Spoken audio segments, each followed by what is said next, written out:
Hi hello friends, welcome back to Nandita life style. இன்றைக்கி இந்த வீடியோவில் என்ன பார்க்க போகிறோம் அப்படின்னா, நிறையா லேடிஸ் கன்சீவ் ஆகிறதுக்கு ட்ரை பண்ணிகிட்ருப்பாங்க.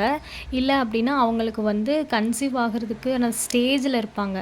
அதாவது ஒரு 25 to 30 days அந்த பீரியட்காண்டி வெயிட் பண்ணிகிட்ருப்பாங்க. அப்போ என்னென்ன ஃபுட்டெல்லாம் அவாய்ட் பண்ணலாம், 3 மாதத்துக்கு முன்னாடி இருந்தே எந்த ஃபுட்டெல்லாம் நம்ம எடுத்துக்கிட்டால் பாடி நல்ல விதமாக கன்சீவ் ஆக முடியும் அப்படிங்கிறதெல்லாம் இந்த வீடியோவில் பார்க்க போகிறோம். ஃபஸ்ட்டு எந்தெந்த ஃபுட்டெல்லாம் அவாய்ட் பண்ணலாம் அப்படிங்கிறத நம்ம பார்த்துடலாம். நம்ம கன்சீவ் ஆகிறதுக்கு முன்னாடி ஒரு 3 months இருந்தே இந்த எள்ளு அப்படிங்கிறத நம்ம அதை பொடியாவோ இல்லை எள்ளு உருண்டையாவோ நம்ம எடுத்துக்க கூடாது. அது எந்த ஃபுட்டில் வேணாலும் இருக்கலாம். நம்ம ஸ்நாக்ஸ் ஐட்டம்ஸ்லலாம் நிறையா இப்போ அந்த வெள்ளை எள்ளு சேர்க்குற பழக்கம் இப்போ உள்ள ஃபுட் ஹேபிட்டில் இருக்குது. ஸோ அதை நீங்கள் பார்த்து சாதாரண முறுக்கு ஐட்டம்ஸில் கூட எள்ளு இப்போலாம் சேர்க்குறாங்க. அதெல்லாம் நீங்கள் அவாய்ட் பண்ணிடுங்க. நான் சொல்கிறது கன்சீவ் ஆகிறதுக்கு 3 மாதத்துக்கு முன்னாடி இருந்தே அவாய்ட் பண்ணிடுங்க. ஏன்னா அது நம்மளுடைய வளர்ச்சி, குழந்தை உருவாகிறதுக்கான வளர்ச்சியை அது தடுத்துரும் அப்படிங்கிறது தான் காரணம். அந்த மாதிரி நீங்கள் ஒன்ஸ் கன்சீவ் ஆகிட்டீங்க அப்படின்னு டெஸ்ட் பண்ணிட்டீங்க, கன்ஃபார்ம் பண்ணிட்டீங்க அப்படின்னாலுமே ஒரு 3 months நீங்கள் எள்ளு ஐட்டம்ஸை நீங்கள் எடுத்துக்காதீங்க, அவாய்ட் பண்ணிடுங்க. அன்னாசி பழம் கன்சீவான லேடிஸ் தயவு பண்ணி எடுத்துக்காதீங்க. அதே மாதிரி காலங்காலமாக நம்ம பெரியவங்க சொல்லிக்கிட்டு இருக்கிற பப்பாளி பழம், இதில் நிறைய சத்து இருக்குது. ஏன் பப்பாளி விதையில் இலையை நம்ம காய்ச்சி வடிகட்டி குடித்தா கூட அது நம்மளுடைய உடம்புக்கு ஹெல்த்து அப்படின்லாம் நிறைய பேர் சொல்லி நீங்கள் கேள்விப்பட்டிருக்கலாம். நான் நிறையா அது மாதிரியான விஷயங்களெல்லாம் ட்ரை பண்ணியிருக்கிறேன். பட் ஆனால் கன்சீவான டைமோ இல்லை அதை ஒன்ஸ் நீங்கள் கன்சீவ் ஆகிருக்கீங்கன்னு கன்ஃபார்ம் பண்ண டயத்துலையோ அதை நீங்கள் எடுத்துக்காதீங்க.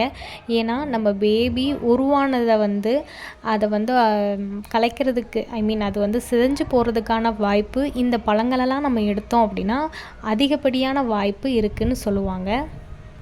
அதே போல் தான் இந்த மாம்பழமும். இப்போல்லாம் ஒரிஜினல் மாம்பழம் எங்கே கிடைக்குது எப்படின்னே நம்மளுக்கு கிடைக்குதா கிடைக்கலையானே நம்மளால் சொல்ல முடியலை. வீட்டிலே மரம் வச்சு அதை நம்ம பாதுகாப்பாக கொண்டு வந்தால் தான் நம்மளுக்கு கிடைக்கும்னு நினைக்கிறேன். மார்க்கெட்டில் வர்ற எல்லாமே கெமிக்கல்ஸ் தான். மாம்பழத்தை பொறுத்த வரைக்கும் ஸ்ப்ரே பண்ணுவாங்க, இல்லை கல்லில் பழுக்க வைப்பாங்க. இந்த மாதிரி பலவிதமான ட்ரிக்ஸ் அண்ட் டெக்னிக்ஸ் அவங்க யூஸ் பண்ணுறாங்க. நம்ம வயிற்றில் இருக்கிற சிசு சூடு, நிறைய பேத்துக்கு பாடி ஹீட் பாடின்னு சொல்லுவாங்க இல்லையா, அந்த மாதிரி இந்த மாம்பழம் சாப்பிட்டா உடம்பு உஷ்ணத்தினால நம்மளுக்கு கருச்சிதைவு ஏற்பட நிறையா சான்சஸ் இருக்குது. ஸோ அதனால் இந்த மாம்பழத்தையும் அவாய்ட் பண்ணிடுங்க. நான் இந்த சிக்கனை தான் ஃபஸ்ட்டு சொல்லியிருக்கணும்.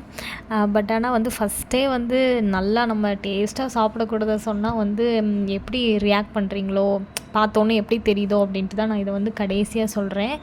ரொம்ப ரொம்ப ரொம்ப முக்கியமான ஃபுட்டு ரொம்ப உடலுக்கு சூடு தடக்கூடிய ஃபுட்டு சிக்கன். இதை தயவு பண்ணி ப்ரெக்னென்ட் ஆகணும் அப்படின்னு நினைக்கிறவங்களும் கன்சீவாக இருக்கிறவங்களும் சாப்பிடாதீங்க. அதிகப்படியான அளவு எடுத்துக்காதீங்க. எல்லா பொருளையுமே லிமிட்டாக எடுத்துக்கலாம், ஒன்றும் தப்பு கிடையாது. பட் ஆனால் சிக்கனோடைய ஒரு அந்த டேஸ்ட் நாக்கில் ஒட்டிக்கிச்சுன்னா அப்புறமேட்டு போகவே போகாது. நானும் அந்த மாதிரிலாம் இருந்திருக்கிறேன். அது அனுபவத்தினால தான் சொல்கிறேன். தயவு பண்ணி சிக்கன் அவாய்ட் பண்ணிடுங்க. அந்த மாதிரி பர்ஸ்னலாக தைராய்டுக்கு, பிசிஓடி ப்ராப்ளம்க்கு, வேறு ஏதாவது தேம்பலுக்கு அந்த மாதிரி ஏதாவது டேப்லெட்ஸ் எடுத்துகிட்டு இருந்தீங்க அப்படின்னா கண்டிப்பாக உங்களோட டாக்டரை கன்சிடர் பண்ணிவிட்டு நெக்ஸ்ட்டு இந்த மாதிரியான ஃபுட் ஐட்டம்ஸு, நல்ல ஹெல்தி ஃபுட்டு லைஃப் ஸ்டைல் நீங்கள் மெயின்டைன் பண்ணிங்க அப்படின்னா நல்லாயிருக்கும். அது மாதிரி சில பேர்த்துக்கு உடம்புக்கு ஒத்துக்காத ஃபுட்டெல்லாம் இருக்கும். ஃபார் எக்ஸாம்பிளுக்கு கத்திரிக்காய் சாப்பிட்டா எனக்கு அந்த ஊறுற தன்மை இருக்கும், ஸ்கின் ஊறுற மாதிரி இருக்கும் அப்படிங்கிறதெல்லாம் நீங்கள் உங்களுக்கு தனிப்பட்ட முறையில் அந்த மாதிரி ஒரு இது இருந்துச்சு அப்படின்னா அந்த மாதிரியான ஃபுட்டெல்லாம் அவாய்ட் பண்ணிடுங்க. இப்போ சொன்ன மாதிரி அன்னாச்சி பழம், பப்பாளி பழம், எள்ளு சம்மந்தப்பட்ட பொருட்கள், எள்ளு எதில் வேணாலும் சேர்க்குறதுக்கு வாய்ப்புகள் நிறையவே இருக்குது. அந்த மாதிரி மாம்பழம் சீசன் ஃபுட்டாக சாப்பிடுங்க. இந்த மாதிரியான சூடு ஐட்டம், முக்கியமாக சிக்கன் நான் சொன்ன மாதிரி அதெல்லாமே அவாய்ட் பண்ணிடுங்க. ஹெல்த்தியான லைஃப் ஸ்டைலுக்குள்ளே ஒரு 3 மாதம் வாழுங்க.